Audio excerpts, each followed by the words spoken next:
નમસ્કાર વિદ્યાર્થી મિત્રો, અગાઉ આપણે ઉદાહરણ 1.8 છે ઉદાહરણ 1.8 એમાં એક વિભાગની ગણતરી પૂરી કરી હતી. હજી આપણે એમાં એક વિભાગની ગણતરી બાકી છે. ઉદાહરણ 1.8 આગળનો આપણો આ લેક્ચરમાં સમજાવ્યું હતું મેં, પણ એ દાખલો આપણો અધૂરો હતો. હવે જો આગળ શું કીધું છે ગણવાનું, તો કે ગુરુત્વની અસર હેઠળ મુક્ત પતન સાથેનો તફાવત જણાવો. વિદ્યાર્થી મિત્રો, સેજ આપણે યાદ કરી કે આ ઉદાહરણ 1.8 છે એમાં આપણે ઇલેક્ટ્રોન છે, ઇલેક્ટ્રોન આ માનો કે ઇલેક્ટ્રોન છે, ઇલેક્ટ્રોન તો એને 1.5 સેન્ટીમીટર જેટલી ઊંચાઈથી સમાન વિદ્યુત ક્ષેત્રમાં મુક્ત પતન કરાવવામાં આવતો હતો આમ ઇલેક્ટ્રોનને. એવી રીતે બીજી વખત આપણે પ્રોટોન લીધો હતો, બરોબર. ઇલેક્ટ્રોન છે, ઇલેક્ટ્રોન એને મુક્ત પતન કરે તો એના માટે લીધેલો સમય 2.9 × 10⁻⁹ સેકન્ડ આપણને મળ્યો હતો. અથવા તમે એવું પણ કહી શકો કે 2.9 નેનો સેકન્ડ, 10⁻⁹ છે એટલે નેનો સેકન્ડ પણ તમે કહી શકો, 2.9 નેનો સેકન્ડ. એવી રીતે પ્રોટોન છે, પ્રોટોન તો એને નીચે પડવા માટે લાગતો સમય 1.3 × 10⁻⁷ સેકન્ડ લાગ્યો હતો. હજી આનું આગળ સાદું રૂપ આપવું હોય તો આ દશાંશ ચિહ્ન છે એને અહીંયા જો લઈ લ્યો તમે તો 0.13 × 10⁻⁶ થઈ જશે. 10⁻⁶ થાય એટલે માઇક્રો સેકન્ડ કહેવાય. તો તમે 0.13 માઇક્રો સેકન્ડ પણ કહી શકો. આ માઇક્રો સેકન્ડમાં સમય મળ્યો છે, આ નેનો સેકન્ડમાં સમય મળ્યો છે. એટલે તમે જોઈ શકો કે વિદ્યાર્થી મિત્રો, પ્રોટોન છે, પ્રોટોન એનું દળ અને ઇલેક્ટ્રોનનું દળ, પ્રોટોનનું દળ અને ઇલેક્ટ્રોનનું દળ. ઇલેક્ટ્રોનનું દળ આપણે જાણી છીએ કે me = 9.11 × 10⁻31 કિલોગ્રામ છે ઇલેક્ટ્રોનનું દળ. એવી રીતે પ્રોટોનનું દળ પણ આપણે જાણી છીએ 1.67 × 10⁻27 કિલોગ્રામ.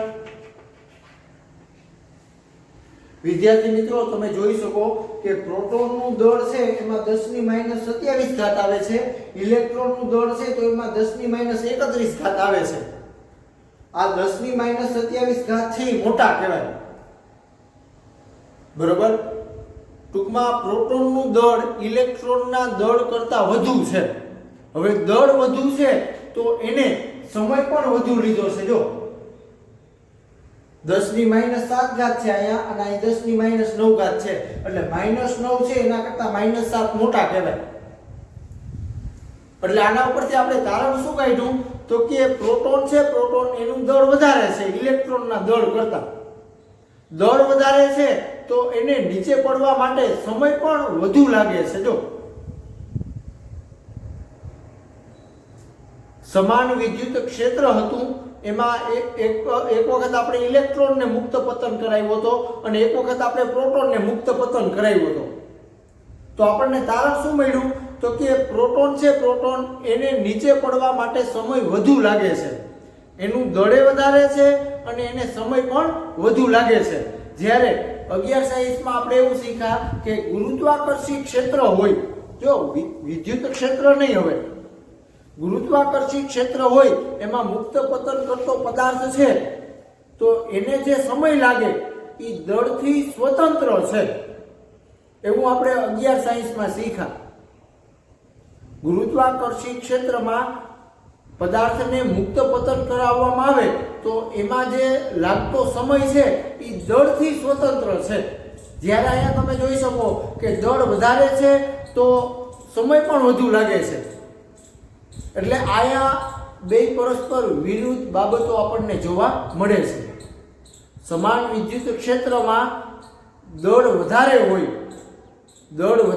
તો એને સમય પણ વધુ લાગે છે, અને ગુરુત્વાકર્ષી ક્ષેત્ર હોય તો એમાં દળથી સમય છે એ સ્વતંત્ર છે, દળ ઉપર ટૂંકમાં આધારિત નથી. આવું આપણે 11મા ધોરણમાં શીખ્યા હતા.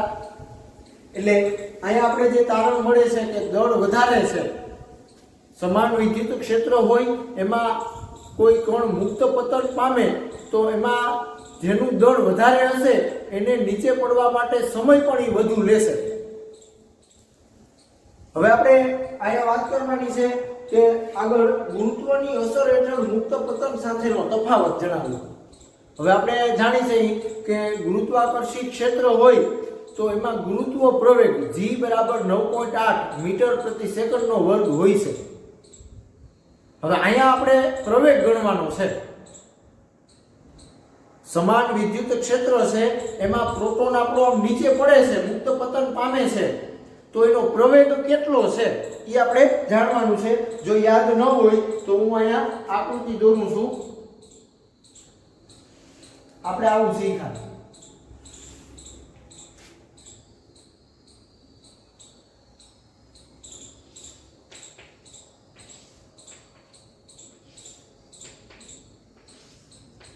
આ સમાન વિદ્યુત ક્ષેત્ર છે બરોબર. એ રકમમાં આપ્યું છે 2 × 10⁴ ન્યૂટનના છેદમાં કુલમ. આ બાજુ આપણે અહીંયા ધન વિદ્યુત ભાર બતાવ્યા હતા અને આ બાજુ આપણને ઋણ વિદ્યુત ભાર બતાવ્યા હતા. અને આની અંદર એક પ્રોટોન મુક્ત પતન કરતો હતો. આ આપણું સમાન વિદ્યુત ક્ષેત્ર છે બરોબર. આ વિસ્તારમાં સમાન વિદ્યુત ક્ષેત્ર છે, એમાં પ્રોટોનના મુક્ત પતન પામે છે. તો આ પ્રોટોન ઉપર આપણે વાત કરી કે બળ છે, બળ એ નીચે તરફ લાગે છે. પ્રોટોન ઉપર બળ નીચે તરફ લાગે છે તો આમાં જે પ્રવેગ ઉત્પન્ન થાય એ પણ આમ નીચે તરફ ઉત્પન્ન થશે પ્રવેગ. સમાન વિદ્યુત ક્ષેત્ર છે એમાં આ રીતે પ્રોટોન છે, પ્રોટોન ઈ આ મુક્ત પતન પામે છે. તો આ પ્રોટોન છે એના ઉપર બળ નીચે તરફ લાગે છે. હવે આ બળ કેટલું લાગે છે એ સૌથી પહેલા આપણે જાણવું પડે. તો એના માટે આપણી પાસે સૂત્ર છે કે E બરાબર F/q. ઇલેક્ટ્રોન અને પ્રોટોન પરનો વિદ્યુતભારનું મૂલ્ય, વિદ્યુતભારના મૂલ્ય એક સમાન હોય છે ઇલેક્ટ્રોન અને પ્રોટોન ઉપર 1.6 × 10⁻19 કુલમ.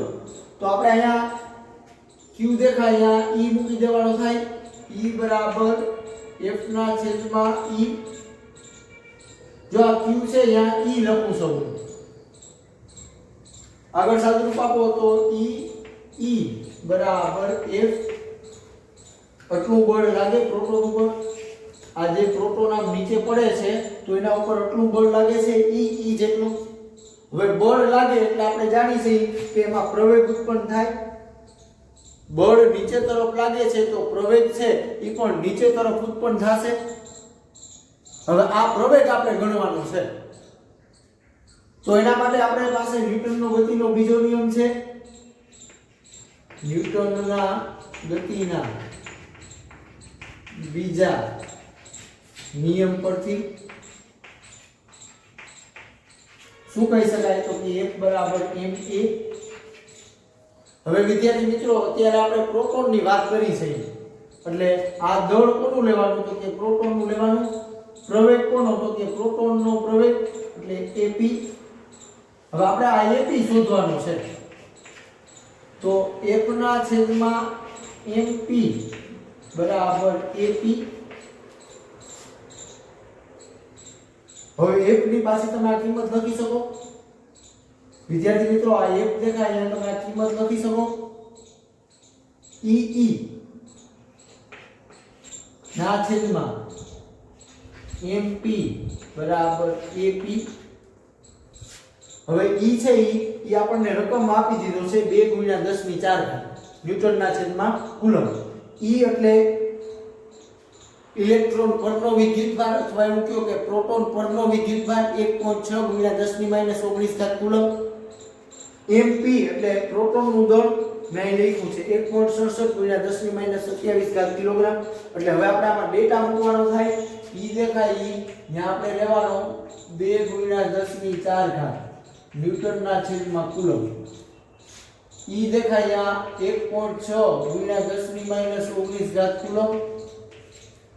MP એટલે કે પ્રોટોનનું દળ 1.67 × 27 ઘાત કિલોગ્રામ। હવે આ ડેટા છે એ આપણે આમાં મૂકવાનો થાય, બરોબર? એ દેખાય આ કિંમત મૂકો તો 2 × 10 ની 4 ઘાત। હાલો આ ઈ દેખાય અહીંયા 1.6 × 10 ની -19 ઘાત છેદમાં mp એટલે પ્રોટોનનું દળ 1.67 × 10 ની -27 ઘાત બરાબર ap। ap એટલે પ્રોટોનનો પ્રવેગ। વાનું સાદું આપો તો 16 × 32 થશે એટલે 3.2 એને ગુણ્યા 10 ની, જો આ -19 છે અને આ +4 ઘાત છે, આધાર સરખા છે, અહીંયા આધારમાં 10 અહીંયા પણ આધારમાં 10, આધાર સરખા એટલે ઘાતાંકોનો સરવાળો થાય એટલે -19 અને +4 એટલે 10 ની -15 વધશે છેદમાં 1.67 ગુણ્યા 10 ની -27 ઘાત છે, બરોબર? આ -27 ઘાત એને જો આપણે અંશમાં લઈ જઈએ તો 10 ની +27 ઘાત થઈ જશે બરાબર ap। હવે 3.2 એને ભાગ્યા આપણે 1.67 કરવાના, 3.2 એને ભાગ્યા 1.67 તો 1.9161 બરાબર। આગળ પણ આવશે 61 પછી 67 પછી 66 આ રીતે આગળ પણ આવશે ગુણ્યા આયા 27 ઘાત છે અને ઓલી 15 ઘાત છે એટલે 12 ઘાત રહેશે 10 ની 12 ઘાત બરાબર। જો આયા +27 ઘાત છે અને -15 ઘાત છે, આધાર સરખા છે, ઘાતાંકોનો સરવાળો કરો એટલે 27 - 15 એટલે 12 આવશે। આ પ્રવેગ છે એટલે મીટર ના છેદમાં સેકન્ડનો વર્ગ બરાબર ap। વિદ્યાર્થી મિત્રો આપણને પ્રોટોન છે, પ્રોટોન આપણો જે આ પ્રોટોન છે એ આમ નીચે પડે છે તો એનો પ્રવેગ 10 ની 12 ઘાતના ક્રમનો મળે છે,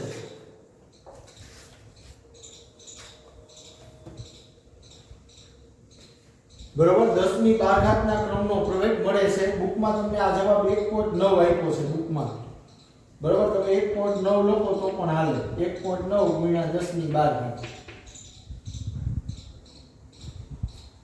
જ્યારે ગુરુત્વાકર્ષી ક્ષેત્ર હોય એમાં ગુરુત્વ પ્રવેગ આપણે જાણીએ છીએ કેટલો હોય? ગુરુત્વ પ્રવેગ g બરાબર આપણે કહીએ છીએ 9.8 મીટર પ્રતિ સેકન્ડનો વર્ગ। વિદ્યાર્થી મિત્રો અહીંયા તમે જોઈ શકો કે પ્રવેગ આપણને જે મળ્યો છે એ 10 ની 12 ઘાતના ક્રમનો મળ્યો છે, પ્રોટોનનો પ્રવેગ। અને અહીંયા તમે જોઈ શકો કે આપણી પૃથ્વીની સપાટીની નજીક કોઈ કણ કે પદાર્થ હોય તો એનો ગુરુત્વ પ્રવેગ અચળ હોય છે, કેટલો? 9.8 એટલે આ 9.8 છે એની સરખામણીમાં આ પ્રવેગ છે એ ખૂબ જ પ્રચંડ કહેવાય, 10 ની 12 ઘાત છે। જો ગુરુત્વ પ્રવેગ g છે એ 9.8 છે એની સરખામણીમાં પ્રોટોનનો પ્રવેગ છે એ ખૂબ જ પ્રચંડ કહેવાય, ખૂબ જ વધારે કહેવાય, કારણ કે 10 ની 12 ઘાત આપ્યું છે। હજી આનાથી આગળ વિચારો તો ઇલેક્ટ્રોન છે, ઇલેક્ટ્રોન એનો પ્રવેગ તો આનાથી પણ તમને વધારે મળશે, બરોબર? ઇલેક્ટ્રોનનો પ્રવેગ જો તમે ગણશો તો એ આનાથી પણ વધારે મળશે। ક્યાં ફેર પડશે? આ mp દેખાય ત્યાં તમારે ઇલેક્ટ્રોનનું દળ મૂકવાનું, બરોબર? એટલે કે અહીંયા 1.67 × 10 ની -27 ઘાત છે ત્યાં તમારે 9.11 × 10 ની -31 ઘાત લેવાનું, બરોબર? તો તમને ઇલેક્ટ્રોનનો પ્રવેગ મળશે। કહેવાનો અર્થ એવો છે કે પ્રોટોનનો પ્રવેગ છે, બરોબર, એ ખૂબ જ વધારે છે, ખૂબ જ પ્રચંડ છે, બરોબર? ગુરુત્વાકર્ષી ક્ષેત્રમાં આપણી પાસે ગુરુત્વ પ્રવેગ અચળ છે 9.8 અને જ્યારે આ 10 ની 12 ઘાતના ક્રમનો મળ્યો છે એટલે આ જે પ્રોટોન આમ નીચે પડે છે એનો પ્રવેગ અતિ વધારે છે। આવી જ રીતે ઇલેક્ટ્રોનનો પ્રવેગ શોધશો તો એનાથી પણ તમને વધારે મળશે।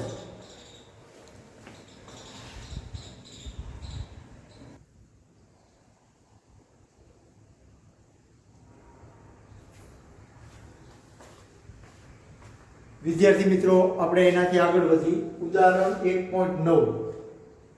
સૌથી પહેલા આપણે એની રકમ સમજીએ. 10 ની -8 કુલમ અને -10 ની -8 કુલમ મૂલ્યના બે બિંદુવત વિદ્યુતભારો અનુક્રમે Q1 અને Q2 એકબીજાથી 0.1 મીટર અંતરે મૂકેલા છે.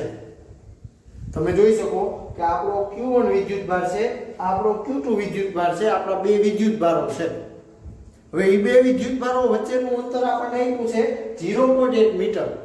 બરોબર, આ વિદ્યુતભાર અને આ વિદ્યુતભાર વચ્ચેનું અંતર આપણે આપ્યું છે 0.1 મીટર. આ ધન વિદ્યુતભાર છે, આ ઋણ વિદ્યુતભાર છે. આકૃતિમાં દર્શાવેલ A, B અને C બિંદુઓએ વિદ્યુત ક્ષેત્ર ગણો. વિદ્યાર્થી મિત્રો, આપણે આ વિદ્યુત ક્ષેત્ર ગણવાનું છે. આ A બિંદુ બતાવ્યું છે આકૃતિમાં, આ B બિંદુ બતાવ્યું છે અને આ C બિંદુ બતાવ્યું છે. બરોબર, બે આપણા વિદ્યુતભારો છે. A બિંદુ અહીંયા છે, બરોબર, C બિંદુ અહીંયા છે અને B બિંદુ અહીંયા છે. તો આ A, B અને C બિંદુએ વિદ્યુત ક્ષેત્ર આપણે શોધવાનું છે.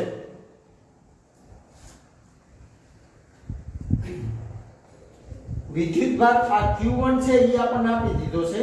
Q1 બરાબર આપણે આપ્યા છે 10 ની -8 કુલમ અને આ Q2 વિદ્યુતભાર છે એનું મૂલ્ય પણ આપણને આપ્યું છે. Q2 બરાબર -10 ની -8 કુલમ. હવે સૌથી પહેલા આપણે એકદમ સાદો વિચાર કરવાનો થાય. આપણે આ A બિંદુ છે, આ A બિંદુ, અહીંયા સૌથી પહેલા આપણે વિદ્યુત ક્ષેત્ર શોધીએ.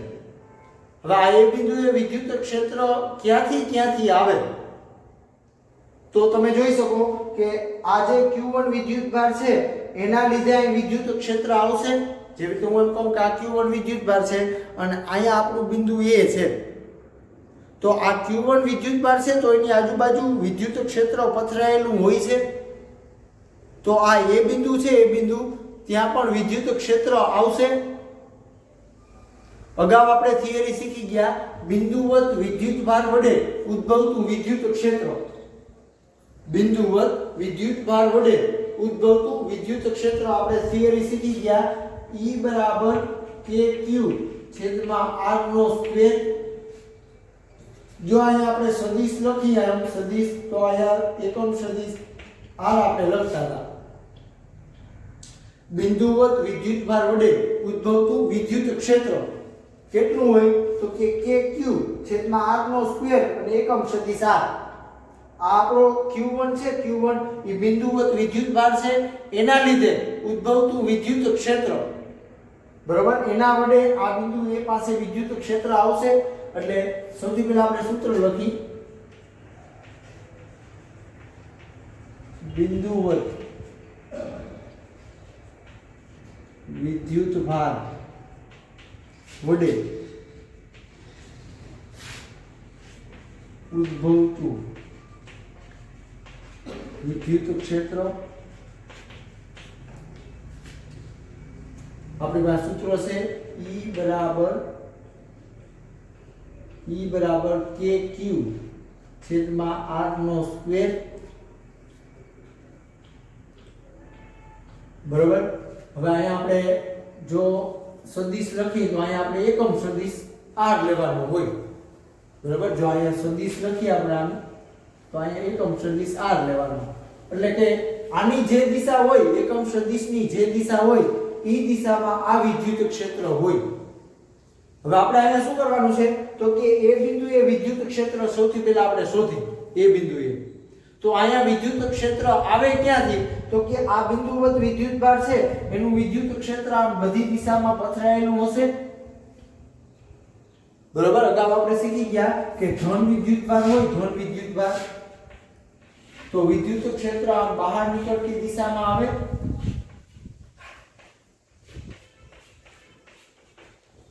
બરોબર, આ જે ધન વિદ્યુતભાર છે તો એનું વિદ્યુત ક્ષેત્ર આમ બહાર નીકળતી દિશામાં આવશે. હવે આ A બિંદુએ વિદ્યુત ક્ષેત્ર કઈ બાજુ આવે તો કે આમ બહાર નીકળતી દિશા, એટલે આ દિશામાં આવશે. આ વિદ્યુત ક્ષેત્રનું નામ આપણે E1A આપી દીધું. બરોબર q1 વિદ્યુત ભાર છે એના લીધે બિંદુ A પાસે વિદ્યુત ક્ષેત્ર આપણને આ દિશામાં મળશે એટલે કે જમણી બાજુ મળશે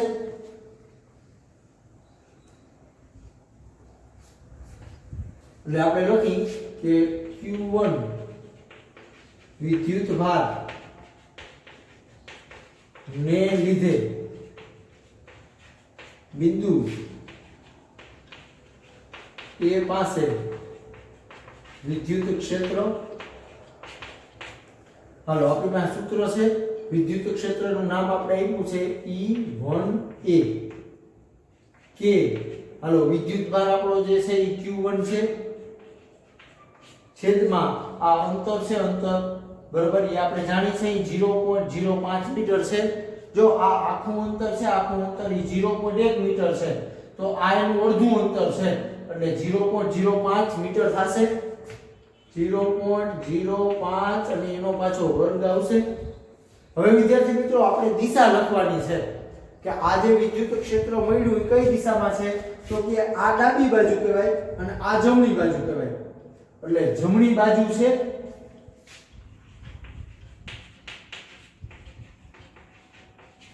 આમ આવશે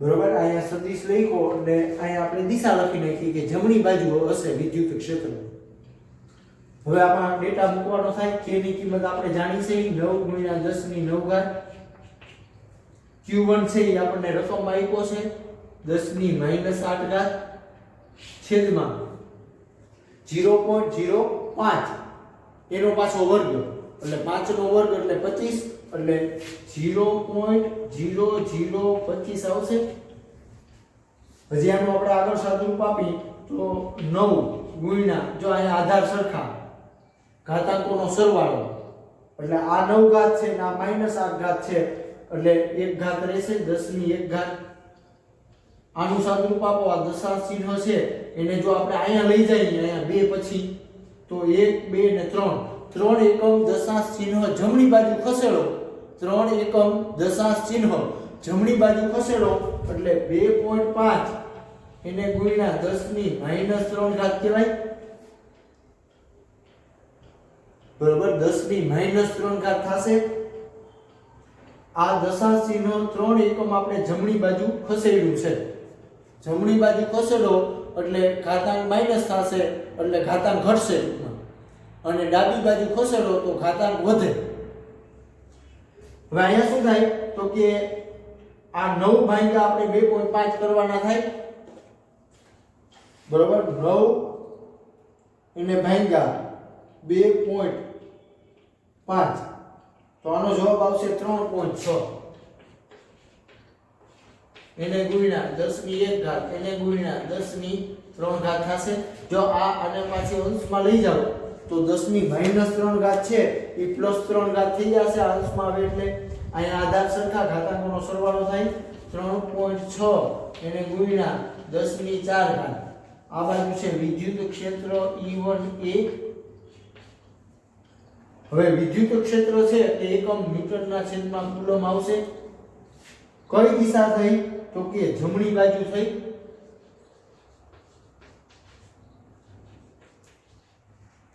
આ વિદ્યુત ક્ષેત્ર આપણને જમણી બાજુ મળે છે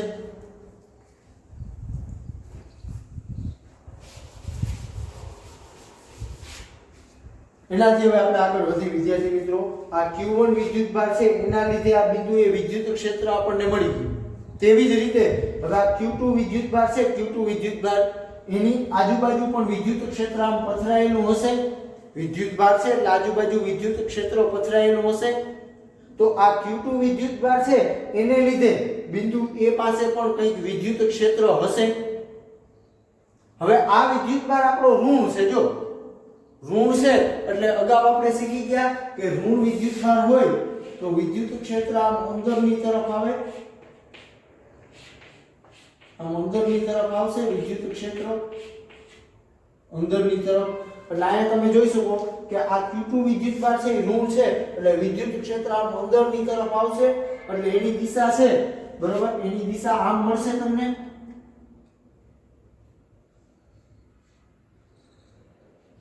આ દિશામાં હશે ટૂંકમાં આ લાઈન આની ઉપર દોરું પણ તમને દેખાશે નહીં એટલે મેં આ લાઈન નીચે દોરી છે.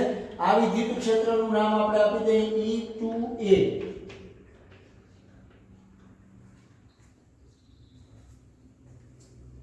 હવે અહીંયા આપણે લખવાનું થાય Q2 વિદ્યુત ભાર ને લીધે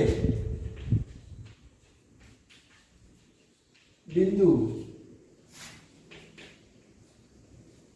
એ પાસે વિદ્યુત ક્ષેત્ર, હાલો એનું નામ આપણે આપ્યું છે E2A બરાબર K. હાલો વિદ્યુત ભાર આપણો છે Q2 બરાબર K. Q છે એટલે બધા આપણે Q2 વિદ્યુત ભાર છે, છેદમાં આપણે આ અંતર લેવું પડે. તો આ અંતર તમે જોઈ શકો 0.05 છે, 0.05 અને એનો વર્ગ આવશે. હવે અહીંયા પણ તમે જોઈ શકો કે આ જે વિદ્યુત ક્ષેત્ર મળે છે એ જમણી બાજુ છે, એટલે અહીં લખવાનું જમણી બાજુ.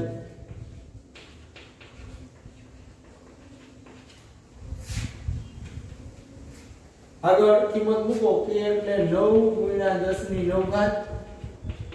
Q2 આપણને રકમ આપ્યો છે માઈનસ, જો -10⁻8 કુલમ છેદમાં 0.05 નો વર્ગ કરશો એટલે 0.0025 આવશે. આગળ સાદુરૂપ આપો તો માઈનસ છે એ આપણે આગળ લઈ લઈએ અને 9 × 10 જો આ 8 ઘાત છે ને આ 9 ઘાત છે અને આ -8 ઘાત છે એટલે 10 1 ઘાત વધશે, છેદમાં આ દશાંશને આપણે અહીં લઈ જઈએ તો 2.5 એને ગુણ્યા 10 - 3 ઘાત આવશે. જો આ દશાંશને આપણે 3 એકમ જમણી બાજુ ખસેડી એટલે 10 - 3 ઘાત થઈ જશે. હવે અહીંયા -9/2.5 કરો, 9/2.5 એટલે અગાઉ આપણે જોઈ ગયા કે 3.6 આવે. 9/2.5 કરશો એટલે 3.6 ગુણ્યા 10 1 ઘાત ગુણ્યા 10 3 ઘાત. જો આને હું અંશમાં લઉં છું, 10 - 3 ઘાત છે એ અંશમાં લઈ જાવ એટલે 10 + 3 ઘાત થઈ જશે. -3.6 ગુણ્યા 10 4 ઘાત ન્યૂટનના છેદમાં કુલમ. આ આપણું વિદ્યુત ક્ષેત્ર E2A બન્યું. હવે આની દિશા કઈ થઈ તો કે આની દિશા પણ જમણી બાજુ છે.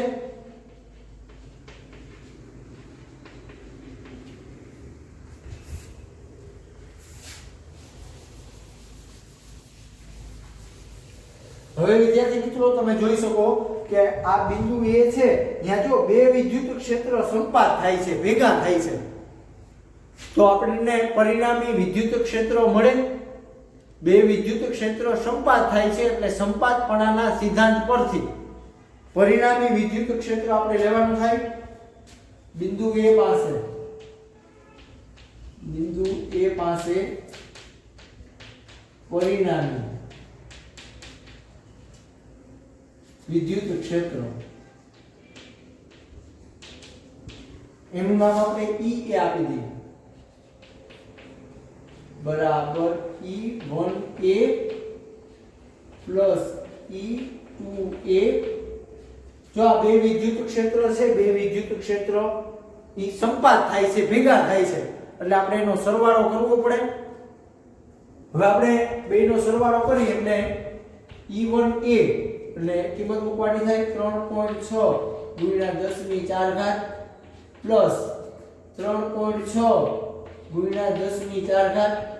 વિદ્યાર્થી મિત્રો અહીંયા ભૂલ ન કરતા, આ માઈનસ આવ્યો, આ જવાબ માઈનસ એટલે અહીંયા તમે માઈનસ ન લેતા, નહીતર પરિણામી વિદ્યુત ક્ષેત્ર શૂન્ય થઈ જશે, જો કે જે શક્ય નથી.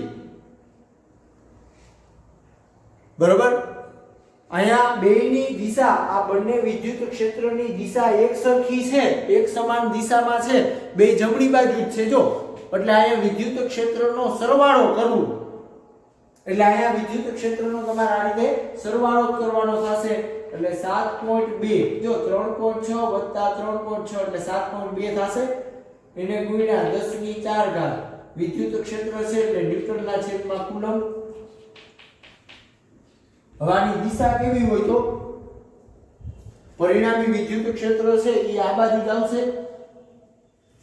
બરોબર, એટલે જમણી બાજુ આવશે આની દિશા,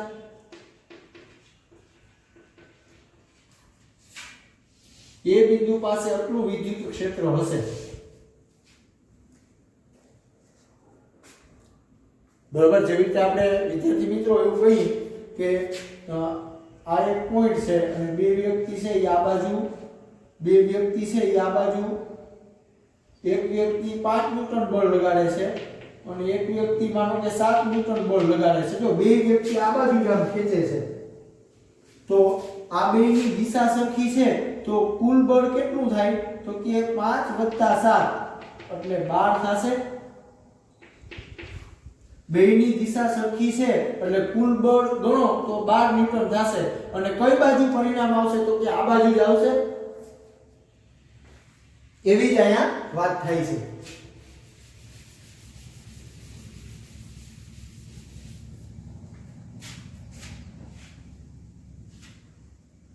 હવે વિદ્યાર્થી મિત્રો આપણે જે આ ગણતરી કરી, બરોબર, આ બિંદુ A માટે જેવી ગણતરી કરી એવી જ ગણતરી વિદ્યાર્થી મિત્રો આપણે B બિંદુ માટે કરવાની થાય છે.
હાલો હવે આપણે વિદ્યાર્થી મિત્રો આ B બિંદુએ વિદ્યુત ક્ષેત્ર જાણવું છે તો સૌથી પહેલા આનો વિચાર કરવો પડે કે Q1 વિદ્યુત ભારને લીધે બિંદુ B પાસે વિદ્યુત ક્ષેત્ર, Q1 વિદ્યુત ભારને લીધે બિંદુ B પાસે વિદ્યુત ક્ષેત્ર.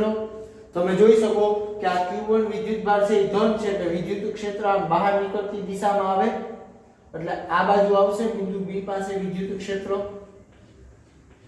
આનું નામ હું આપી દઉં E1B. Q1 વિદ્યુત ભાર છે એના લીધે બિંદુ B પાસે વિદ્યુત ક્ષેત્ર આ દિશામાં આવશે કારણ કે આ ધન વિદ્યુત ભાર છે એટલે વિદ્યુત ક્ષેત્ર આમ બહાર નીકળતી દિશામાં આવે તો E1B બરાબર K. હાલો વિદ્યુત ભાર આપણો છે Q1 છેદમાં આ અંતર આપણે આપ્યું છે 0.05 અને એનો વર્ગ આવશે. બરાબર, જો અહીંયા અંતરનો વર્ગ છે એટલે 0.05 નો વર્ગ. હવે દિશા કઈ થઈ તો વિદ્યાર્થી મિત્રો આ ડાબી બાજુ કહેવાય. બરાબર, આ વિદ્યુત ક્ષેત્ર મળે છે એ ડાબી બાજુ મળે છે, ડાબી તરફ કયો કે ડાબી બાજુ કયો. હવે આમાં કિંમત મૂકવાની થાય કે દેખાય ત્યાં 9 × 10 ની 9 ઘાત. Q1 દેખાય, Q1 આપણે રકમ આપ્યો છે 10 ની -8 ઘાત છેદમાં 0.05 નો વર્ગ કરશો તો 0.0025 આવશે. આગળ સાદુરૂપ આપો તો 9 × 10 ની 1 ઘાત થશે. જો આ 9 ઘાત છે ને આ -8 ઘાત છે એટલે 10 ની 1 ઘાત થશે. આ દશાંશ ચિહ્નને તમે અહીંયા લઈ જાઓ તો 2.5 એને ગુણ્યા 10 ની -3 ઘાત થાય. આને પાછી અંશમાં લઈ જાઓ. બરાબર, 9 ભાગ્યા 2.5 કરો એટલે 3.6 આવશે. એને ગુણ્યા 10 ની 4 ઘાત આવી જશે. જો આ -3 ઘાત અંશમાં આવે એટલે +3 થશે. +3 અને +1 એટલે +4 થઈ જશે. ન્યૂટનના છેદમાં કુલમ. હવે આ દિશા કઈ થઈ તો કે ડાબી તરફ. બરાબર આ જે વિદ્યુત ક્ષેત્ર મળ્યું એ આપણને ડાબી બાજુ મળે છે હાલો હવે એવી એવી ગણતરી આના માટે કરવાની થાય Q2 વિદ્યુતભાર છે એના લીધે બિંદુ B પાસે વિદ્યુત ક્ષેત્ર Q2 વિદ્યુતભારને લીધે બિંદુ B પાસે વિદ્યુત ક્ષેત્ર તો વિદ્યાર્થી મિત્રો આ વિદ્યુતભાર આપણો ઋણ છે જો ઋણ છે તો વિદ્યુત ક્ષેત્ર આમ અંદરની તરફ આવે એટલે આ બાજુ વિદ્યુત ક્ષેત્ર મળશે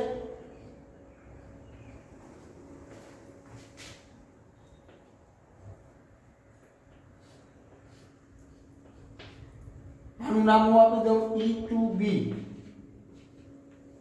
બરાબર જો આ વિદ્યુત ક્ષેત્ર જમણી બાજુ આવશે હાલો આપણી પાસે સૂત્ર છે E2B બરાબર K વિદ્યુતભાર આપણો છે Q2 છેદમાં અંતર આ આખું અંતર ધ્યાનમાં લેવું પડે જો આટલું અંતર તો આ 0.1 છે અને આ પાછું 0.05 છે તો આ આખું અંતર તમે ગણો તો 0.15 થશે 0.15 અને એનો પાછો વર્ગ આવશે કઈ બાજુ થયું તો કે જમણી બાજુ થશે વિદ્યુત ક્ષેત્ર આપણું આમ જમણી બાજુ મળશે બરાબર આ વિદ્યુત ક્ષેત્ર આમ જમણી બાજુ મળશે હાલો હવે કિંમત મૂકવાની થાય કે દેખાય 9 * 10⁹ Q2 દેખાય એ આપણને રકમ આપ્યો છે -10⁻⁸ છેદમાં 0.15 છે એનો આપણે વર્ગ કરવાનો થાય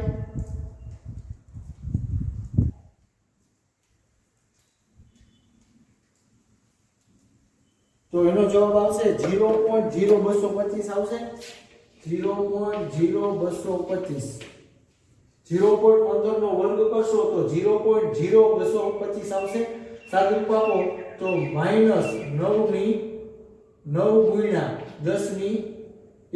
રહેશે જો આ +9 છે અને આ -8 છે એટલે 10⁻1 રહેશે અને માઈનસ નિશાની આપણે આગળ લઈ લીધી આનું સાદુરૂપ આપો તો આ દશાંશ ચિહ્ન જો આપણે અહીંયા લઈ જઈએ બે એકમ જમણી બાજુ લઈ જઈએ તો શું થાય તો 10⁻2 કહેવાય દશાંશ ચિહ્ન છે એ બે એકમ જમણી બાજુ ખસેડી તો 10⁻2 લખવા પડશે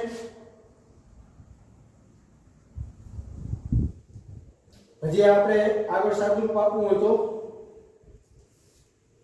બરાબર જો અહીંયા તમારે -3 કરવી હોય -3 તો હજી દશાંશ ચિહ્ન અહીંયા લેવાનું બરાબર આ દશાંશ ચિહ્ન જો તમે હજી અહીંયા લ્યો તો -3 આવશે તો આમ રૂપમાં થશે 22.5 તો અહીંયા 10⁻3 કરવાના સાદુરૂપ તમે કોઈ પણ રીતે આપી શકો હવે અહીંયા શું કરવાનું થાય તો કે 9/22.5 કરવાના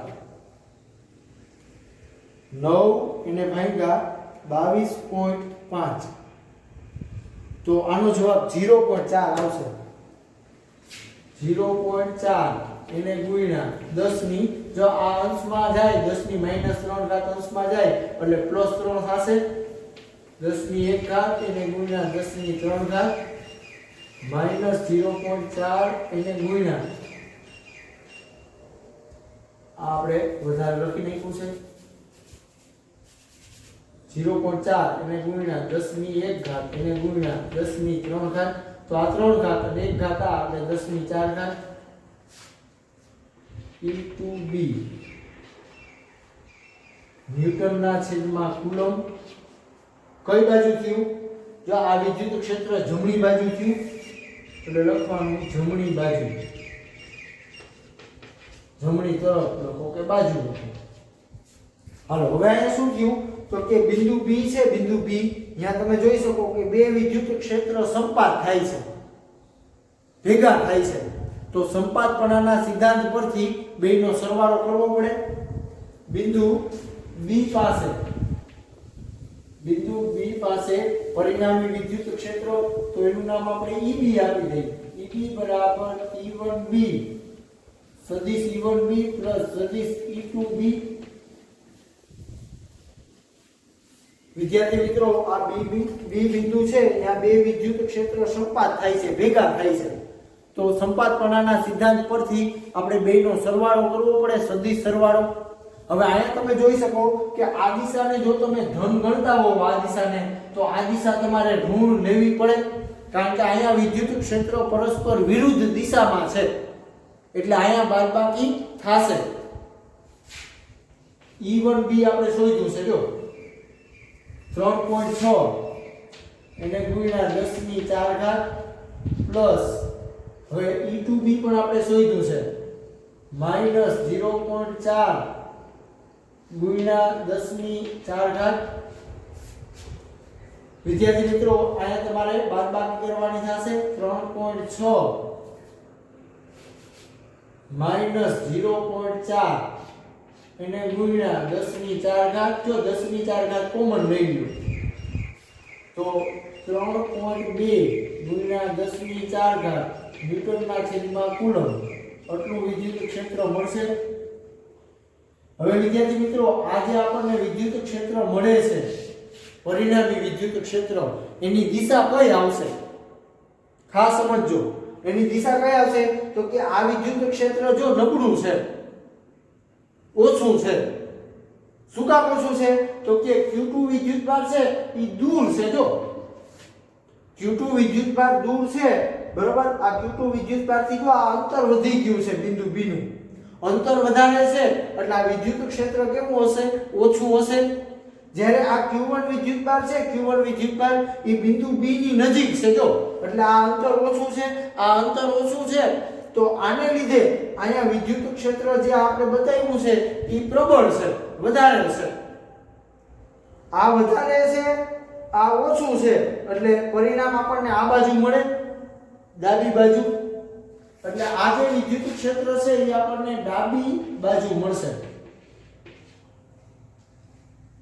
કારણ કે Q1 વિદ્યુતભાર છે, Q1 વિદ્યુતભાર એ બિંદુ B ની નજીક છે, એટલે એના વડે ઉદ્ભવતું વિદ્યુત ક્ષેત્ર છે એ વધારે આવશે. જેવી રીતે આપણે કહી કે રસાખેંચની સ્પર્ધા હોય, એમાં આ બાજુ માનો કે 5 ન્યૂટન બળ લાગે છે અને આ બાજુ માનો કે 3 ન્યૂટન બળ લાગે છે, અને આ સેન્ટર છે.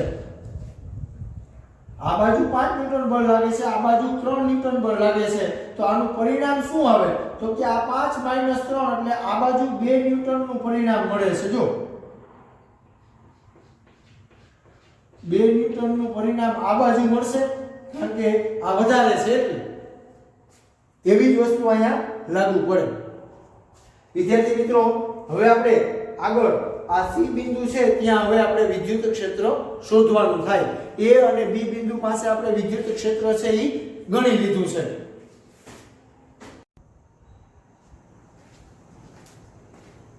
વિદ્યાર્થી મિત્રો જેવી રીતે આપણે A બિંદુ છે, આ A બિંદુ ત્યાં બે વિદ્યુત ક્ષેત્ર સંપાત થતા હતા અને એનું પરિણામી વિદ્યુત ક્ષેત્ર આપણને મળ્યું 7.2 ગુણ્યા 10⁴ ન્યૂટનના છેદમાં કુલમ, અને જમણી તરફ, બરોબર, પરિણામી વિદ્યુત ક્ષેત્ર આપણને આ બાજુ જમણી તરફ મળે છે. એવી રીતે આ B બિંદુ છે, ત્યાં બે વિદ્યુત ક્ષેત્ર સંપાત થાય છે પણ પરસ્પર વિરુદ્ધ દિશામાં છે, બરોબર. તો આ જે વિદ્યુત ક્ષેત્ર છે E1B, એમાંથી આપણે E2B બાદ કર્યું અને પરિણામી વિદ્યુત ક્ષેત્ર આપણને મળે 7.2 ગુણ્યા 10⁴ ન્યૂટનના છેદમાં કુલમ. હવે આ વિદ્યુત ક્ષેત્ર જે મળે છે એ આપણને પરિણામી વિદ્યુત ક્ષેત્ર આમ ડાબી તરફ મળે છે. વિદ્યાર્થી મિત્રો આનાથી આગળ આ C બિંદુ છે, C બિંદુ ત્યાં આપણે વિદ્યુત ક્ષેત્ર શોધવાનું છે, બરોબર. જેવી રીતે A અને B બિંદુ પાસે વિદ્યુત ક્ષેત્ર આપણે શોધ્યું છે, એવી જ રીતે C બિંદુ પાસે આપણે વિદ્યુત ક્ષેત્ર શોધવાનું છે. એ હવે આના પછીના નેક્સ્ટ લેક્ચરમાં આપણે C બિંદુ પાસે વિદ્યુત ક્ષેત્ર મેળવશું.